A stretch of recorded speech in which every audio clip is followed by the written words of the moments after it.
Sessions for you. This is the first session on insights into Indian knowledge system.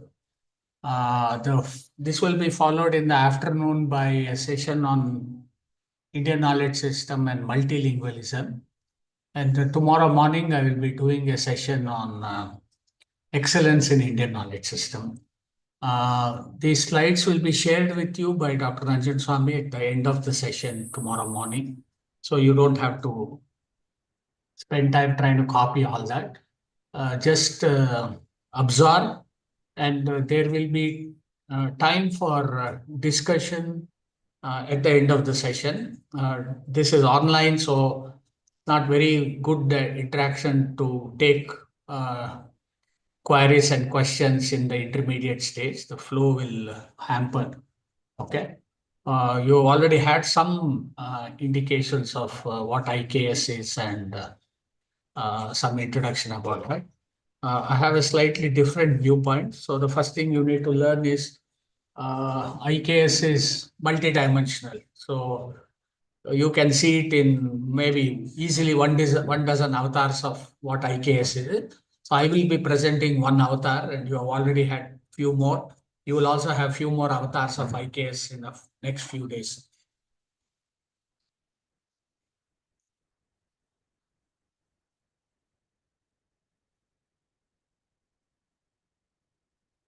So we will look at uh, basically a different view of what knowledge system is. Also see various other knowledge system. IKS is not the only knowledge system.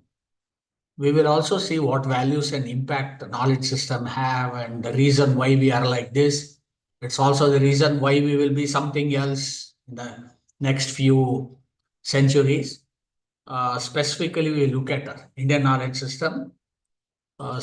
We also want to see how Indian knowledge system grew, how it was suppressed, and eventually destruction of Indian knowledge system.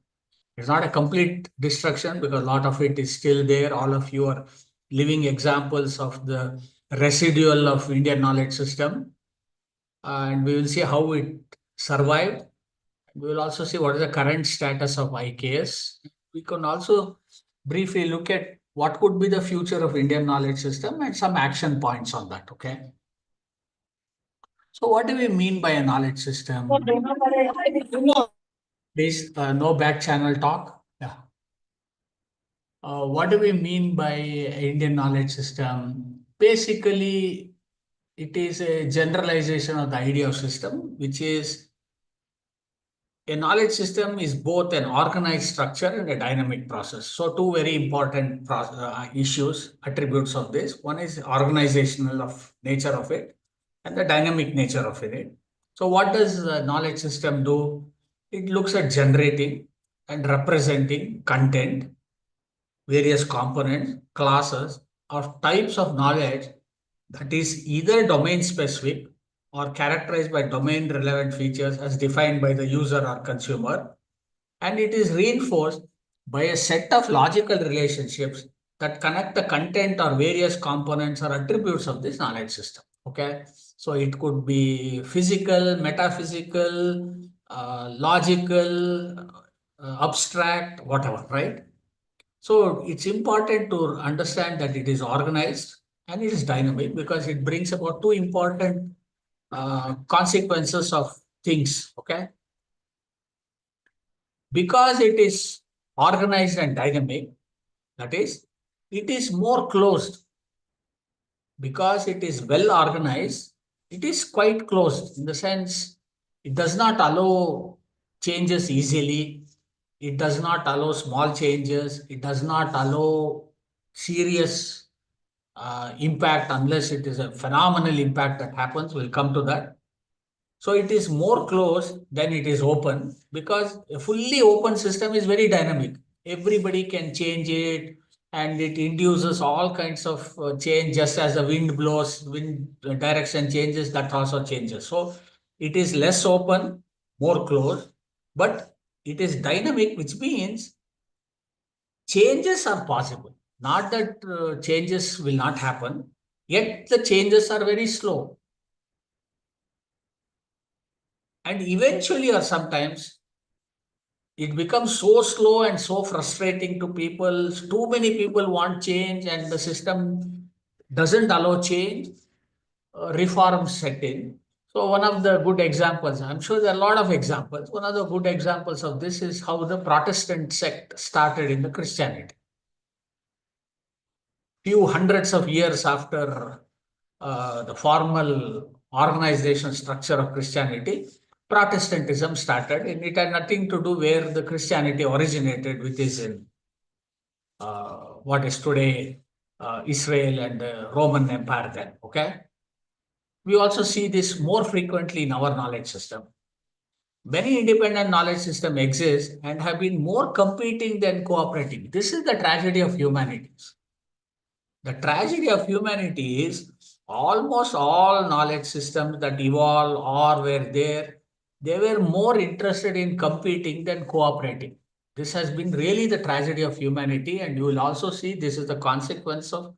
As a consequence of this, you have experienced a lot of violence in history, violence that's going on now, and violence that will happen in future. Okay, so we don't seem to synthesize. We don't seem to take the best of others and build on it. We just want to remove what is others and enforce what is ours, even though it's not necessarily the best. Okay. Knowledge systems are evolved, so don't even have misgivings about it. They are evolved. It's not that it happened overnight. It has taken few thousand years, and are characterized by behavior of people who use or are dependent on this. Okay, so which means humanity depends on a knowledge system or what calls society. Okay, so various kinds of people who depend on it. One extreme are the fundamentalists. The majority are practitioners. Some scholars are observers. Modern, modern viewpoint people are skeptic, and great majority, typically the illiterate and the large section of rural population, at least in India, are typically blind followers who may not know what really the knowledge system is, but they faithfully follow the norms. Okay. This is apart from the material aspect based or related to knowledge, which is also dynamic. Extremely dynamic entities in every knowledge system is today what is material based, meaning unlike things in history, the recent past and more so in the future, material aspects in society have had tremendous impact on knowledge systems. For example, oil. Look at petroleum, kerosene, diesel, CNG, all that. This is only about 100, years back. But that has completely altered the global geopolitics, the way economics is done, the way foreign relationship is done, etc., which was not there. And my guess is in the next few decades, not 100 years today, few decades, material properties of things like lithium, heavy metals, exotic material, all this, they are going to dominate. They will make the global dynamics of human relationships, economics, and value, including the knowledge base, different. Similarly, here, foreign exchange. Even just yesterday, China sold about $2 billion of US bonds in Saudi Arabia. So they are so why should China sell US dollars value in a third world country, I mean in a Middle East country like Saudi Arabia, where the population is very low? It's part of the knowledge system with which China runs today, which also means a large part of the knowledge system which influences what goes on in the world, which was never there. Who was worried about foreign exchange 50, 60 years back? Nobody was worried. Tomorrow, we don't know what we will be worried with, right? So, at least in the last 200, 250 years, ever since the modern industrial revolution started, material impact on knowledge systems and consequently material dimensions in knowledge systems have had tremendous change. We look at practical examples and insights in what we call components of knowledge system. Let us look at a knowledge system, not the big knowledge system, the sub part of it, which is the medical or the healthcare. So predominantly, even in India, you have there are many others, but two dominant medical systems, which is Ayurvedic and allopathic medical system or medical knowledge system. Okay. Now you can easily guess, if you go to Ayurvedic doctor, he or she will not accept what you did in allopathy. And if you go to allopathic doctor, he or she will not even think Ayurvedic system is a system worth treating humans. So this is the problem with all knowledge system. Only competing, they are not cooperating. Similarly, the education system. Look at the public schooling system. You have gurukulas, you have madrasas, you have convent, you have public schooling, and in public schooling you have state, CBSE, ICSE, so many parallel schemes. They have their own knowledge base, they have their own structure of working, they have their own value for what is important knowledge. Okay. Similarly, look at the economic knowledge system. You have barter system, which still goes on, commercial banking, post office banking, which gives higher interest, supposedly Islamic banking, which doesn't charge interest. You also have the historical money lenders. All these are economic knowledge systems. So many or most of these are consolidated over centuries of use. Barter system is little over 10,000 years, right? Money lenders have been there for the last 6,000 years, or at least the formal money lenders have been there for the last 1,500 years. Okay. So many or most of these consolidate over centuries of use. That's one reason why many of your idli, dosa, vada, chapati, puri, paratas, they are all uniformly good everywhere in India simply because they have been consolidated over centuries of use. They are almost perfect now. You can't improve. You can add some component, put some cheese, dosa, all that, and make fancy things. But otherwise, the basic structure of this culinary knowledge system is almost perfect now because it has been done over thousands of years by millions of people, right? They are also influenced by cultural, socio-economic, political factors, and in recent times, resource and environment, like I said, okay? Why is it that we have idli and dosa for breakfast, but we don't have idli and dosa for lunch? Even though today, thanks to modern society, which doesn't have a regular structure of any sort in this routine matters, this is it. So it's basically cultural and socio-economic factors. And today you see here 30, 40 years back, nobody was selling sand in this world, at least in India. Sand was something that you pick it up, come and use it for your building construction. You would only pay the labor to lift it. Sometimes even that was not there. People would go in ox cart or something like that, go to the riverbed, load sand, bring it and use it. What about drinking water? Why is it that we pay for drinking water now? In another 10 years, we'll have to pay for oxygen. So these resource and environmental factors will also influence the way the knowledge system works and what is valued. Okay. Now you see observe what is closed and open in this. What is closed is not the type of people, and that is closed. 20 years back, the person who was using sand and drinking water from public tap, he is wearing the same dress, he eats the same food, but he is open to the fact that these resources are now commercially viable, profitable, and today, no doubt, all the urban areas, including Delhi, capital of India, is having water mafia, and every state has sand mafia that even runs the government.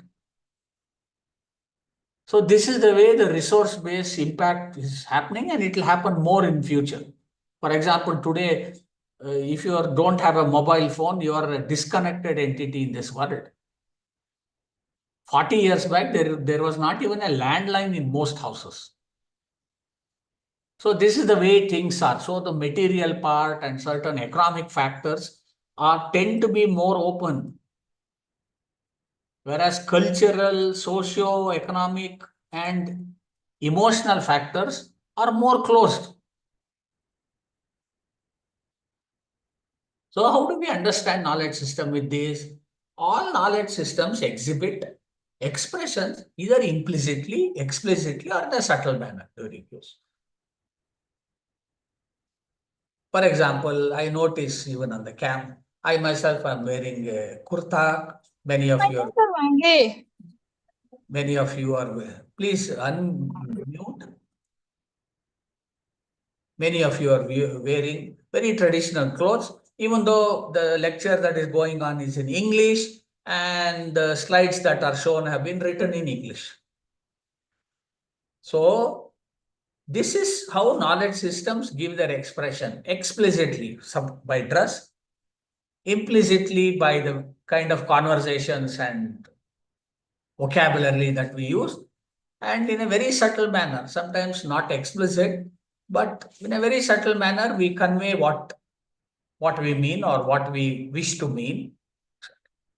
So its characteristic can be seen in the way the society handles its economy, education, law and governance, gender and other equalities and inequalities. Be very clear. While the society, every society tries very hard not to have inequalities, please remember, historically, humanity, even in the animal world, inequalities is common.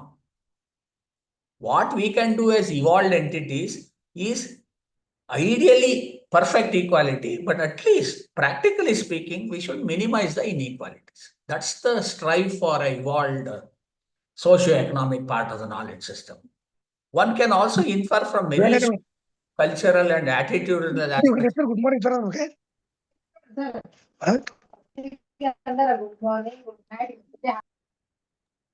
Dr. Nagappa, please unmute yourself and answer to the questions. See, we have told many a times that you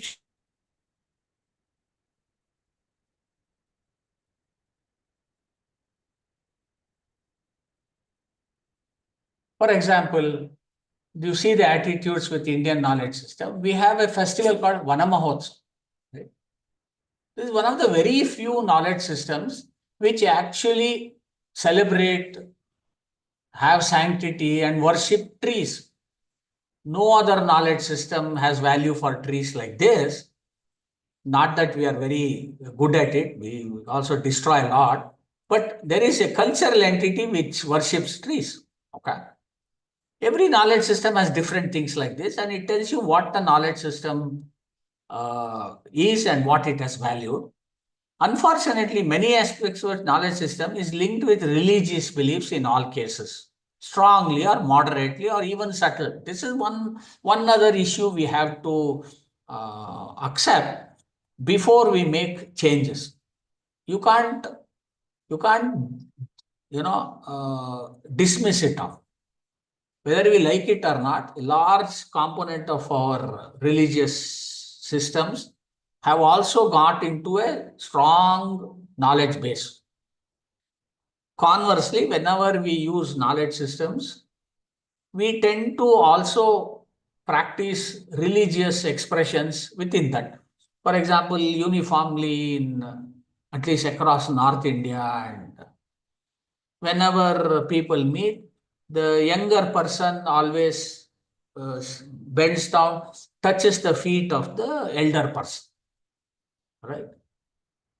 It has nothing to do with what they talk later and how they really mean each other, but this gesture. So gestures and expressions in knowledge system have been highly influenced by religious aspect. We say pranam, namaskar to each other. We also do this too in the temple, whatever it is, right? So the question to ask is interesting. The famous Beatles, Lennon said, we are still not fully free people, meaning you look at a child of 1 or 2 years, it doesn't have any of these. That's why we keep saying children up to 5 years are God. Why can't we be gods even after 5 years? Why is it that we become humans after 5 years? That is because we have all this. We start demonstrating our own biases, prejudices, likes and dislikes as part of our life. Same others do. And one expression of one, the other expression of one more person doesn't agree with each other. uh, Disagreement, violence, all this has happened. It has happened throughout centuries. It will happen. It happens between husband and wife. Forget about many others. Okay. So our knowledge system does not make us free. In some sense binds us. There are good and bad things. I'm not saying it is only bad. And I'm also not saying that it's only good. It binds us to a certain value system, our expression, gesture, language, food, etc., etc. Right? So now the problem starts. Which knowledge system is right then? If all these have plus and minuses, which is right? So all have evolved over time. All other knowledge systems, including ours, has also evolved over culture, geography, trade, and interaction. This is one important thing. Trade and interaction has also done this. For example, you see this in Kerala. Kerala is socio-culturally, religiously very diverse. And one of the reasons it's diverse is because it has been having trade with Middle East, with Southeast Asia, China, Syria, Egypt, East Africa for over 3,000 years. Same you see in Gujarat. These people have been having contact with them for over 3,000 years, unlike people in the interior part of India or Deccan Plateau, right? So geography, for example, knowledge systems that have evolved in West Asia, Middle East, and other places do not have Vana Mahotsav. Why they don't have Vana Mahotsav? Because that place geographically had very little trees or no trees. So this evolution of knowledge system, some have evolved less, some have evolved more, many are lost. There have been a lot of knowledge systems which have lost over time. We have glimpses of it, what it would have been. And there have also been shifts from one knowledge system to another as the nation has evolved. For example, Japan. Japan suddenly in the 17th century decided to change into a Western industrial knowledge system from the traditional Buddhist dominated knowledge system. Turkey also, at the end of beginning of 20th century, Turkey suddenly said we will modernize. Okay, just after the fall of the last part of the Ottoman Empire, all that, particularly after, during and after World War One. Though not completely, and you look at North and South America, till 16th century, North and South America never had any knowledge system other than their indigenous knowledge system. Suddenly, after Columbus went there, it is changed from an indigenous knowledge system to a Western uh, dominated by Spain and Portugal, eventually French and British. Same with China. China suddenly, from a very conservative, Buddhist dominated, Confucius, Taoism, so many other flavors of their culture, suddenly switched over to a material knowledge system and by declaring themselves a communist country back in simply in 1950. Okay. Russia also did that, even though now today it is back. The Russian Orthodox Church now dominates Russia, which was doing 200 years back. Okay. Because North Korea is even more funny, we all know. Okay. Many have adapted or reformed to add value to their knowledge system, lest it should be found redundant. So one way to sustain is to adapt. You need to adapt, and you also must have provision to allow reformation. Okay. Otherwise, you will survive like North Korea in total isolation or you will get simply destroyed, right?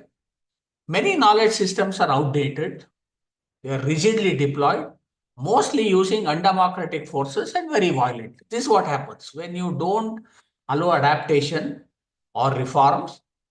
You have to rigidly deploy, and if you have to do rigid deployment in today's world, it has to be using violence and undemocratic forces like it happens in North Korea today. Okay. And there are shades of it that happen in all over the world. More in North Korea, significant in both Southeast Asia and West Asia, Middle East, Africa, all that. Okay. What is tough is balance is needed. How much to adapt, what to reform. And society changes much slower than individuals. For example, we have changed our dress much more frequently than our food habits. Even though food habits are also changing. Today, more and more people use fast food and more of processed food. But that is much less compared to the dress. Particularly youngsters, they have changed the dress pattern every 4 or 5 years. Okay. 20 years back, people were ashamed to walk around with torn clothes. Today, you pay premium price to wear torn clothes and move around. So this is really what is happening. Okay. But still they will go and eat idli and dosa somewhere. So dress and other emotional factors tend to change much slower. Okay. Sports is another. You can see now a large number of sports that children, youngsters play now has nothing to do with our culture. Okay. Earlier, we were playing gully danda and all this, racket ball, all that, simply because not only it was part of our culture, but we had no affordability.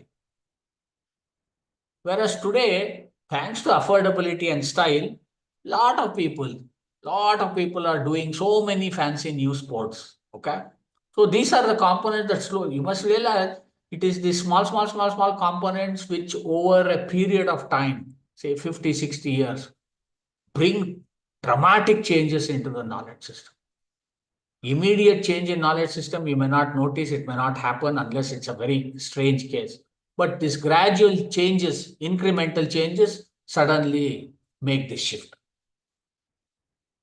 So what knowledge systems now operate? There are many shades of knowledge that are born. Many of them who may not even be fully clear what exactly they are using it. It's quite blur. For example, all of you who are participants, you may not be actually very clear how much of which knowledge system you are using and when you are using. I'll come to that. Only very isolated societies have maintained their original knowledge system and have little or no interaction with other knowledge system. You will see this in Andaman. You will see this in Amazon. You will see this in remote parts of Africa where they have remained what they were many thousands years back. Okay. I'll also showcase two dramatic situations which has happened in our neighborhood only. Okay. However, a great majority will use 2 to 3 different knowledge systems for different purpose. For example, Western education system, which is what we are dealing with. But all of you, I noticed, at least majority of you in the video, I noticed all of you are using Indian food, Indian dress, living styles. But we are talking in English using a internet. So many of us use 2 or 3, what I call, we all live in a blended knowledge system. Okay. We all live in a blended. Now the question is, how much of blending do you do? For example, in the last 20 years, thanks to environmental issues and health-related issues, uh, putting lead into petrol for removing the knocking effect was done. Otherwise, banning the lead was the first thing. It had resulted in serious mental problems and other issues for children. So, how much do you blend? What do you blend? Now we keep talking. Oh, our children don't even talk in our mother tongue. They talk in English at home, right? Now you also send them to English medium school and then expect them to talk in mother tongue at home, right? So we must realize when we blend, we are actually introducing contradiction. which we should be prepared to accept and moderate it. I'm not saying you remove it. We need to moderate it. Okay. So what are the knowledge systems that are in contention? The most dominant knowledge system is the Western or the modern or the developed economy knowledge system. It has other name. I'll come to that. The so-called Western knowledge system is mainly the original Greco-Roman model. And as we can see, it is most prevalent either in full or more than 50% of all the countries in the world today. There are other knowledge systems. For example,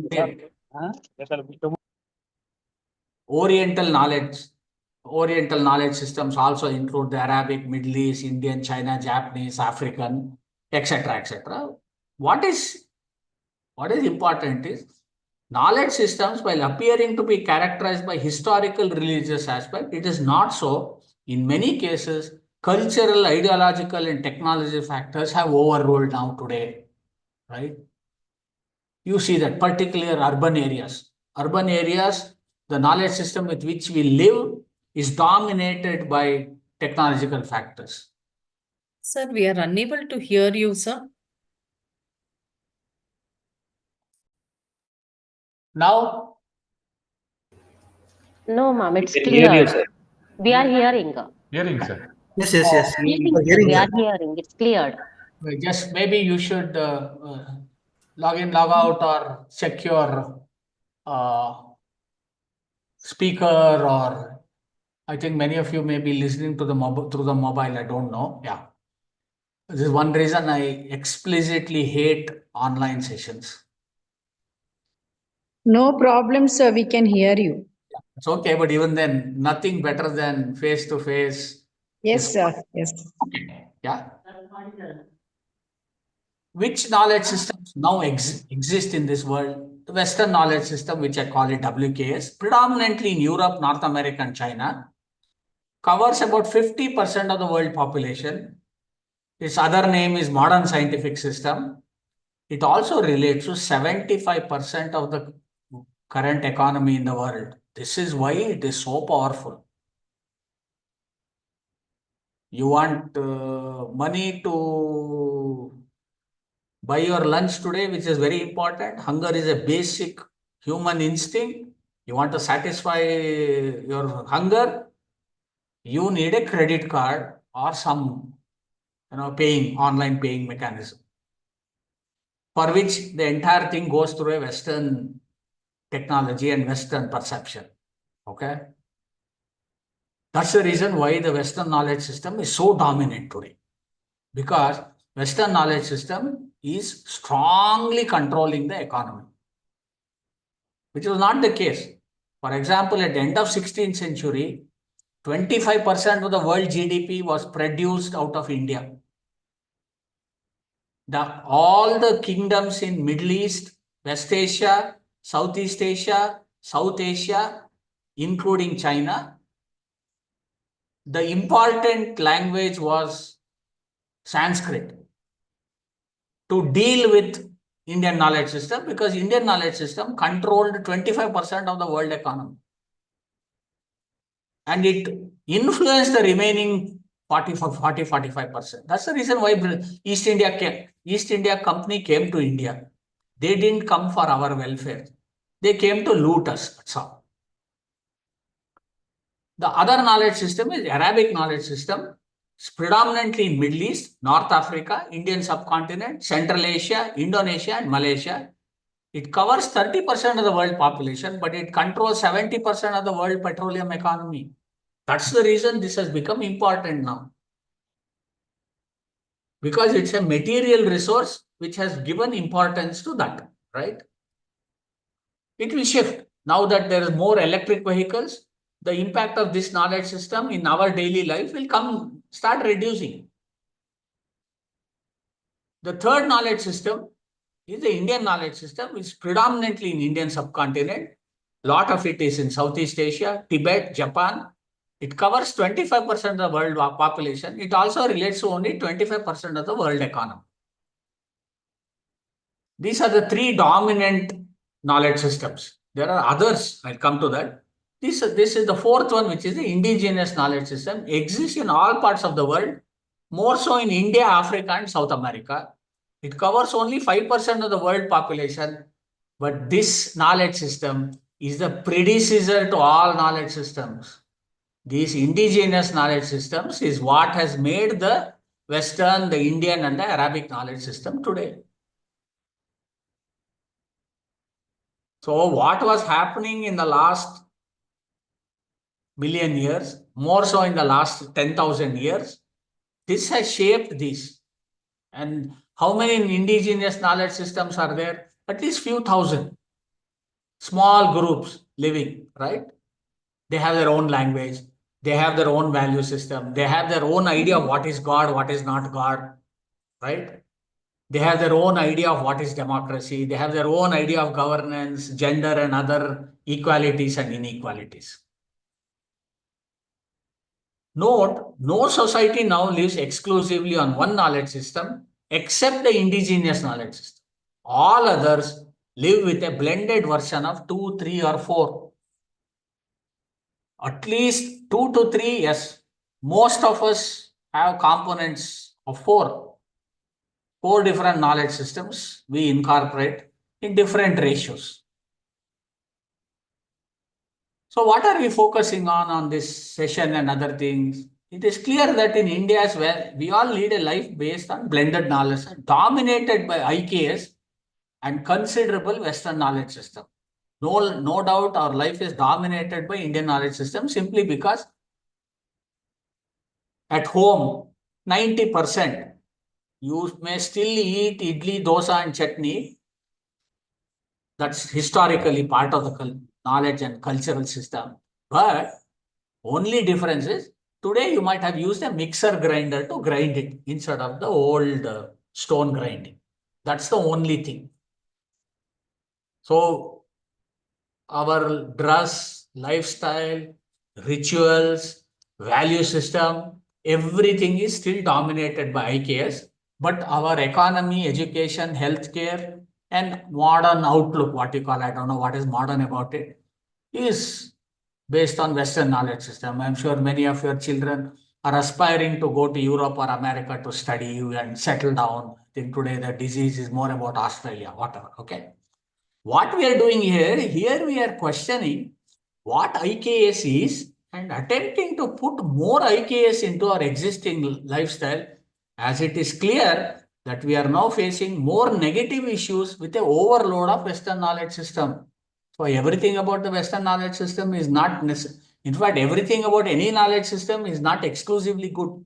There is good and bad. There is a context with which what was good once can become bad, or what was bad can become good. And you see here what has happened with the Western knowledge system. I'll give many examples, but 3 examples dominate. The first one is pollution, whether it's plastic or air pollution. It's predominantly petroleum based. Plastic is also a byproduct of petroleum industry. And so is all your smoke and smog and other things, right? One. Second, look at the modern healthcare. Right, even today morning, some of you read newspapers, I don't know how many of you.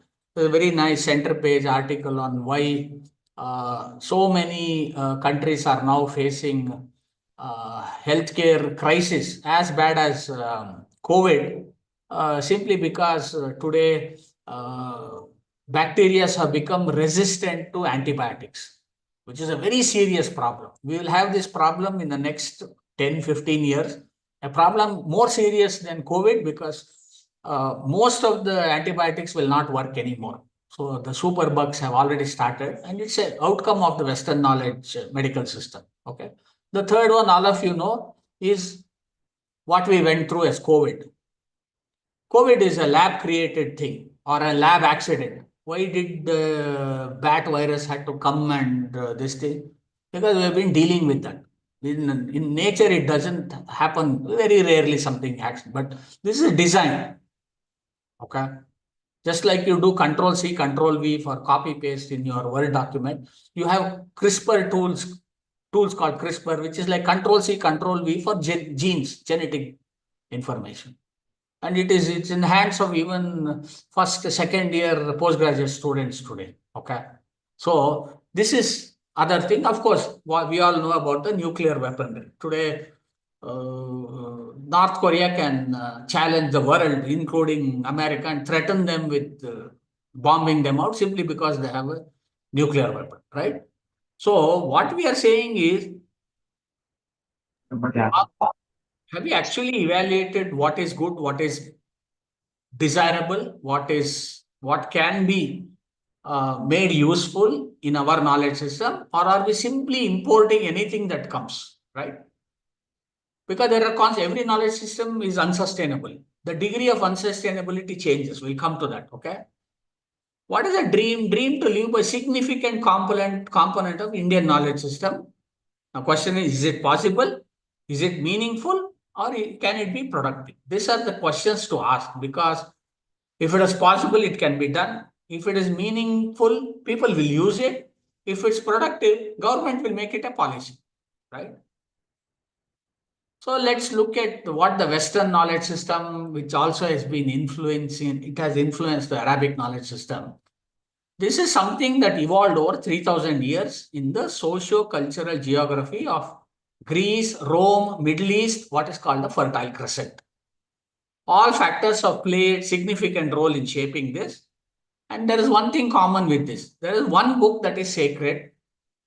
They are all monotheists, which does not include female and child gods. So the reverence and sacredness is exclusively for male.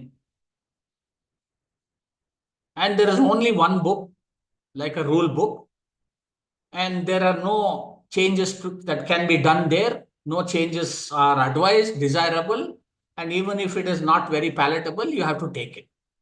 What is the main character? It's the main character is belief is in redemption at death. So there is no rebirth there. And what is the moral compass for them? Moral compass is grounded in the belief there is only one God, which is male, and only one book. These are what is called the Abrahamic outcomes. Whether they are Jews, Christians, or Muslims, which today together occupy approximately about 65% of the world population. All of them have common characteristics. One male God, either explicitly defined or abstract. One book, and other systems, other versions, other interpretations are not tolerated. What is also interesting, it has been institutionalized very early. 313 AD, when Christianity was declared the state religion in Rome. Okay. So it was about 300 years after the death of Jesus that Christianity became an institutionalized religion. Till then, it was more a cult and groups. Okay. Because it's been institutionalized very early, rebelling or questioning is not permitted, and it results either in excommunication or death. So you cannot question the tenets, which means reforming and modifying is not at all possible. And if you question that, they will throw you out of the society, or in most cases, you are put to death. The tenets in these are very harsh, very cruel, and very acquiring in nature. For example, it clearly says no heaven for non-followers, eye for an eye, death to kafirs. These are the tenets on which it is built. It is harsh and cruel because the geography in which this evolved is harsh and cruel. Water is scarce, there are hardly any trees, food is a big issue, and they are acquiring in nature. All of them were nomadic, trading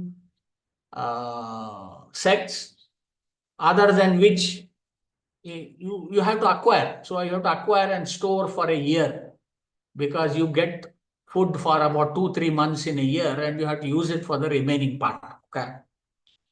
Same is Northern Europe, where in winter you store food for the winter. You hardly get anything in winter there. Okay. What is the Indian knowledge system? This is also something that's evolved. The only difference is it has evolved over 5,000 years in the social, cultural geography of what you call Bharat, or that is Indian subcontinent. Here also all factors have played significant role. The only difference is there is no one book that is sacred. They are polytheists, including large number of female and child gods. and highly non-individualistic. Whereas you will always find one individual who started these. Here, if you ask who started this, there are 1,000 answers. Highly non-individualistic. And its main character is belief in rebirth, which is not there in other systems. And the moral compass is grounded in two terms called dharma and karma. Dharma is conduct, karma is obligations. It has either not been institutionalized or has multiple institutions along different philosophies, thus multiple parallel authority. Each can suit oneself or move to the other if you don't like, or even disown. All three are permitted. If you don't like, you can question. And if your question is permitted and they accommodate, you stay. Otherwise, you move out to what you think you like. And if you don't like this, you can disown. You can start your own, or you can even be independent of all this. Rebelling or questioning of tenets is permitted and frequent. Is one reason for multiple philosophies that have emerged in the Indian subcontinent. It's a little confusing because there are so many philosophies. One can also go and say, what is the root of all this? That's a different issue. And the tenets in these are very gentle, bountiful, and giving in nature because the Indian subcontinent had food, water throughout the year. Nobody had to store or steal from others because if you wanted, you could always get it. Famines would come and go, floods would come and go, but it's one subcontinent which was exceedingly bountiful. Even today it was. The only problem is with the type of governance we have. You will see what happens in every knowledge system that is practiced. You will see dramatic conflicts with every knowledge system. One reason I picked this is because we are all from formal education background, science and social science and other things. And one key person in this is Galileo. So Galileo was born in 1564 in Pisa in Italy and died in a small town called Arcetri in Italy in 1642. But what really happened was the following. Particularly in 1632, he proposed that the world view, right? Two chief world system. One world system is what Vatican says. What Vatican says is what is written in one version of the Bible, which is maintained for a long time. And there it says, Earth is the center of the universe. Planets revolve around Earth. Sun also revolves around Earth. Whereas Galileo's astronomical observations, he said heliocentric view of, meaning sun-centered view. He said sun is the center of the universe and the Earth revolves around it, etc. It was opposed by Pope Urban VIII, who was then the head of Vatican. And this was treated an anti-Christian view. He was charged with death. Being quite famous, he was given the option, we will not kill you, but you have to be under house arrest till your death. This is exactly what happened. So he was under house arrest from 1632 to 1642 when he died. Simply because he opposed the church view, which was the world view of that time. Okay? Very similar thing happened. There was a pontifical seminar on Big Bang on November 22nd, 2001, when the then Pope invited even the famous scientist Stephen Hawking, because by then Big Bang had been proven. So the church wanted to know what is Big Bang and how did this universe start, all that. Because by that time they accepted that the sun is the center of the solar system, not Earth. That took about 400-500 years. And they wanted to not get into this kind of problem. So in fact, all the astrophysics, including Stephen Hawking, explained that the universe started with Big Bang and etc. etc. We'll come to this little later in a different way. Okay. So one must see every knowledge system can be very rigid and very subjective.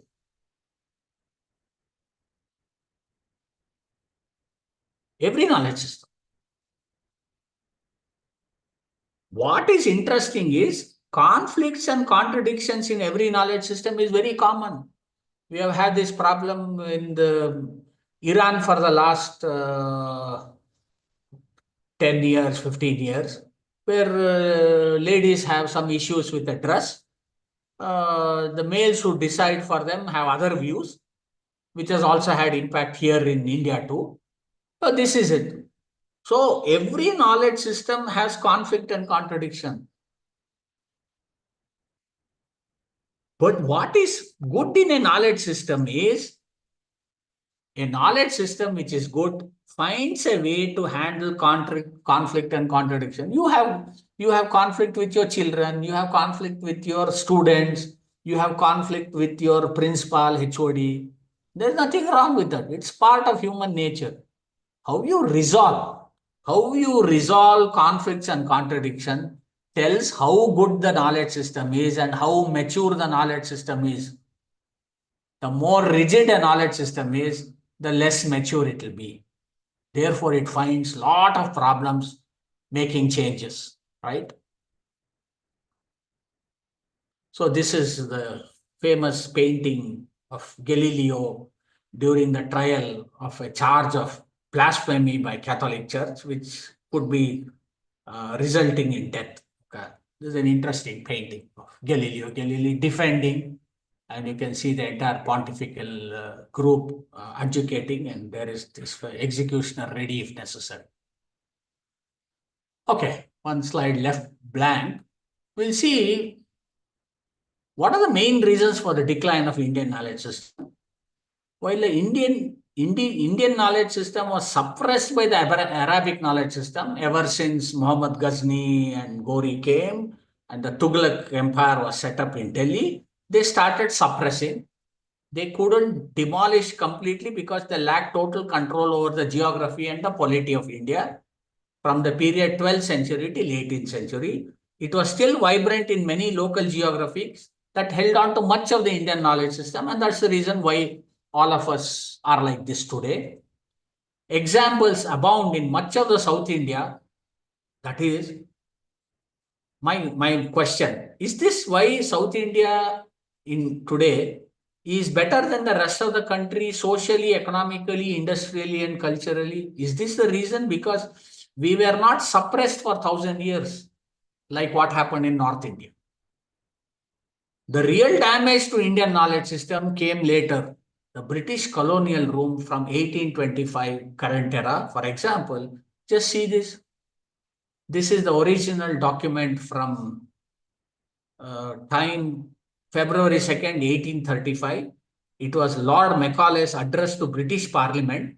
He's saying, I have traveled across the length and breadth of India and have not seen one person who is a beggar. This is in 1835. Who is a thief. Such wealth I have seen in this country, such high moral values, people of such caliber that I do not think we would ever conquer this country unless we break the very backbone of this nation, which is our spiritual and cultural heritage. And therefore, I propose that we replace our old and ancient education system, our culture. For if the Indians think all that is foreign and English is good and greater than their own, they will lose self-esteem, their native culture, and they will become what we want them, a truly dominated nation. This is the Macaulay plan. There are some more. You can go today, thanks to internet and documents available. You can go through the entire thing, what people responded in the British Parliament, then how it was countered, etc., etc. There is much more, and you see here the same thing. Okay.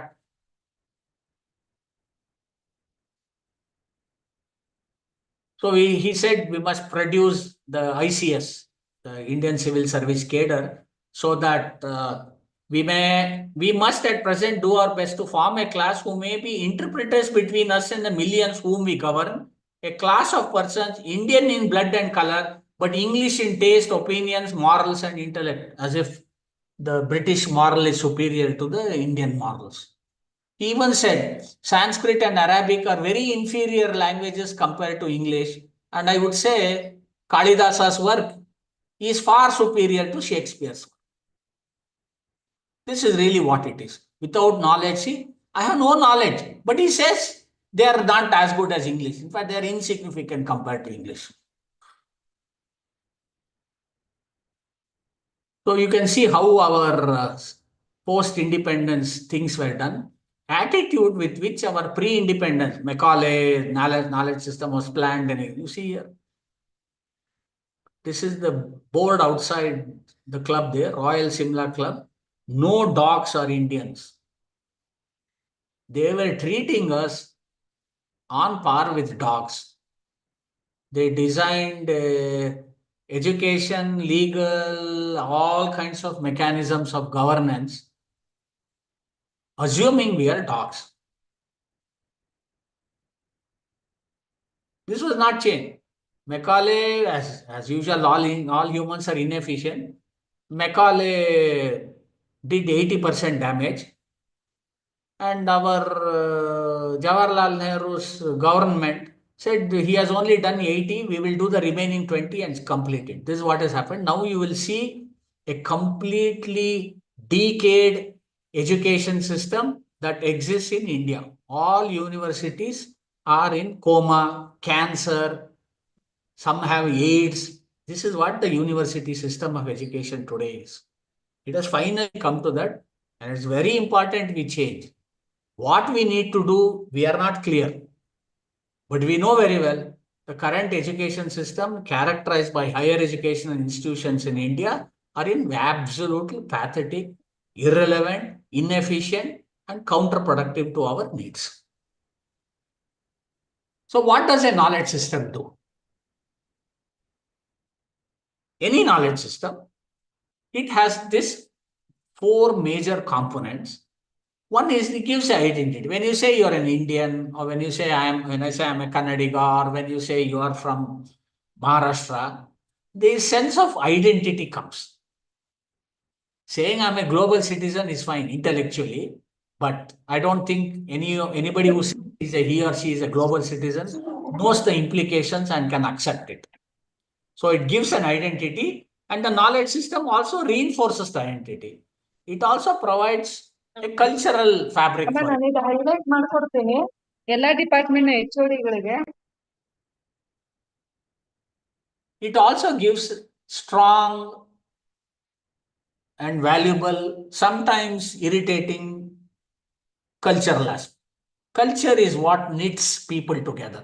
Okay, diverse people of diverse ideology, religion, caste, and class still stay together because of the cultural factor. So identity is one, culture is another, and it gives what one calls accumulated reservoir of wisdom. Okay, we may not consciously value it. Okay, for example, you take the traditional meal. People put a plantain leaf and serve various items, and after that we wrap that, and either it decomposes and becomes nutrient to the soil, or more likely it is fed to goat or cow, which will eat that and give milk. Please remember one thing. In our knowledge system, there is no word for waste. The word waste is a big word in Western knowledge system. In our knowledge system, there was nothing like waste. Today's pollution was not an issue because it was not even a component. Today, Western knowledge system, pollution is one of the biggest issue because their knowledge system is designed on creating waste. Same happens. You have a scooter, car, you use it for some time, you discard it. What happens? Same with computers, laptops, mobiles. So the received wisdom also reinforces the knowledge system. And the last part, you have people, you have a culture, you have a wisdom. Without economics, no society will survive. So you had an economic value, how you deal. For example, today there are a lot of industries which actually make idli and dosa batter and sell. It was not there 10 years back. Today there's huge industries which make idli dosa batter, ready chapati, all that, because It is part of the culture and the wisdom to use such things in our nutritional base. Okay. You had earlier other economic value. For example, all of us were getting our clothes stitched. So tailor and the way the dress was designed and cut and sewed, that provided livelihood for tailors who could make a living, etc., etc. And today it is same with footwear. You had a lot of good people who would actually design a footwear for you. I still remember even my childhood, we would go put our feet on a white sheet of paper. He would take a pencil, mark the boundary, and then 2 days later, he would have produced a chappal exactly for our feet. Today, when you go to a shop, there is no footwear for your feet. You have to find a footwear where your feet fits in. So this is typically every, I'm not saying it's only IKS. I'm giving examples of every knowledge system has this. It has an identity, it gives cultural reinforcement, it has a knowledge base in which people use, and it also changes. I'm not saying no. And it provides an economic value. Okay. For example, in the Arabic knowledge system, the economic value is cattle and goat. You can't keep cow there. In the desert climate, you can't keep cow. And in the Deccan Plateau here, you can't keep camel. Or in the Tibetan this thing, you can't even keep cow. You need a yak. And you can't keep yak even in Deccan Plateau. You can't keep yak, much less in desert area. So all these have been like, mutually reinforcing and slowly evolved. It has become almost rock solid. Okay. What is specifically Indian knowledge system? That was generic knowledge system. Specific Indian knowledge system, okay, dominated by core and related dharmas, that is rules of governance, action, conduct, etc., etc. It has changed. For example, in the Indian knowledge system, girls had no share in the property. That has changed. Now, even married women have share in the parents' property. It has changed. So it has taken thousands of years, but it has changed. Okay. And it provides tremendous diversity and forms of culture, which is unique. India is the most diverse forms of culture. The amount of diversity of culture includes food, dress, lifestyle, value system, etc. It is so rich that the number of different cultures that you see in India is the amount of cultures you see whole of Europe and America put together. The only region which has diverse culture like ours is Africa, but you must remember, Africa is a continent. We have 600 languages, 400 of whom are frequently used. 14 or 15 of them have a script. So this is very common. Then there are a lot of oral and written traditions. We have multiple books, the 4 Vedas, the Ramayana, Mahabharata, Bhagavata, so many other things. Okay. And there's plenty of utilitarian and welfare aspects built around this and this. Why is it that you'll notice there are so many things very colorful during festivals, particularly Dasara and Diwali? There is some historical context linked with it, but otherwise it just coincides with the harvest season. You'll also see this Pongal, Baishaki, all that north and south. Just after harvest, things are bountiful. So you want to enjoy, share, celebrate, right?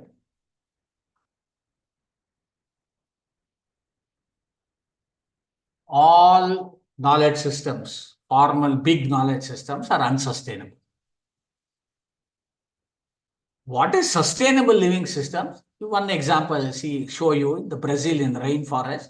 This is a community for 100, population of 100. This is an indigenous knowledge system. You will see here that there are no walls, There are no doors. 100 people, all age, children, men, women stay here. This is a common ground for all. And when the population exceeds 130, 140, about 30, 40 of them will go away from here, another few kilometers, start one like this. They will only clear this part of the forest. That's it. Very sustainable. They live within this. There is no waste. All these are fibers from the forest and they will decay. They can be replaced. What you would do if you are 100 modern people living, 100 modern people living, you clear this, make a playground, then parking space here, a mall, theater, then 100 buildings, large buildings made of steel and concrete, all of which are unsustainable. And you would clear not this, you would clear the entire forest for 100 people. So, indigenous knowledge system is the only sustainable knowledge system. So, if you want to talk of sustainability, United Nations Sustainable Development Goals, all that, what you are actually indirectly telling is pick up components from indigenous knowledge system and start using it. Okay, today you see that now in at least urban areas, you have jute bags which are coming back, they are banning plastic bags, etc. Right? So more and more components that constitutes inherently sustainability has to be brought back. That's all the idea here. But is Brazil so unique? You will see here. You see here, this is the North Sentinel Island in Andamans, and these are the Andamani tribals living there now. They live by indigenous knowledge system, and they have been living there like this for the last 50,000 years. This is in 20th century. They still use bows and arrows. Okay. And it's very interesting when the tsunami occurred and a helicopter was sent to spot if there are any damage, severe damage. One tribal came and aimed his bow and arrow at the helicopter. Okay. And you will see what happens with the knowledge system. And here in November 2018, one John Allen Chow, an American missionary, was killed by the members of this tribe while trying to convert them into Christianity. He went there on his own without informing anybody, without permission. In fact, even Indians need permission to go there. Even Indian citizens, localites are not allowed here. Please remember that. The idea is not, the important thing is not that you need to spread Christianity. The important thing is his illegal attempt at contact could have wiped out the entire tribe through introducing new diseases such as flu, which the Sentalists have no immunity. They have never been exposed to flu. One person, all of us are immune to flu. We have germs in flu which have not affected us yet. Only when our immunity drops a little or we have other related infection, we will develop. But these people have no immunity for that because they have never experienced this virus. One fellow contacts it, all others will get it, they will all die. This is exactly what happened in South America when Columbus went.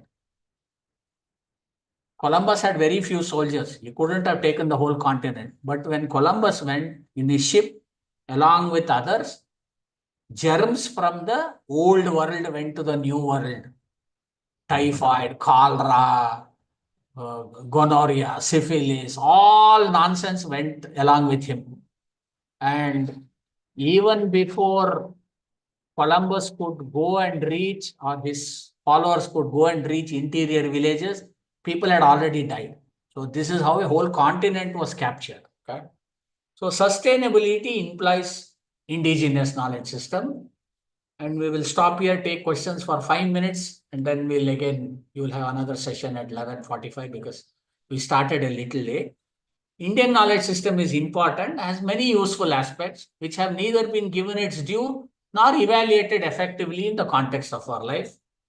IKS has to contend and compete with other knowledge systems, many of which are coercive or very seductive. For example, fast food, internet, jeans and t-shirt dominate the youth. Jeans and t-shirts make life very easy. You don't need to wash for many months, and this is very easy to wash and wear. You don't need to, iron it, whatever. Internet is the new umbilical cord. fast food is convenient, even though it is not healthy food. They will not say it's healthy food. They will only say it's fast food. So modern maths, technology, and life sciences, particularly biology and pharmaceutical, now rule the roost. For every small thing, all of you take crocin, paracetamol, dolo, right? The question is how, where, when, and how much of Indian knowledge system can be positioned in the gamut of life, not just academic. And I will stop here giving you two references. You want to know about humans? Get started with this. This is one reference which was published in 2014. So far, only 70 million copies have been sold. This is total number of books sold in all other languages for this period and translated to 65 different languages. It's an exceedingly good book on humanity by a scholar from Israel who is also spending 2 months a year in India in near Nasik in Igatpuri. He's a Goenka, Ramnath Goenka's that Goenka meditation center product. Okay. The second one was published last month or 2 months back. You want to know about what Indians and impact of genuine Indian knowledge system. We also have a lot of superficial and fake Indian knowledge system coming around now. Another reference, this is the famous book. It started famous, it will become famous, let me tell you. It just got published last month. I finished reading it in 2.5 days. I could relate to most of it because I've been talking of many of those things for the last 10 years. It's a beautiful book. Okay. So some amazing things about Indian knowledge system, you will know. Yeah. Now time quickly for about 5 minutes. We'll have questions, and again, afternoon,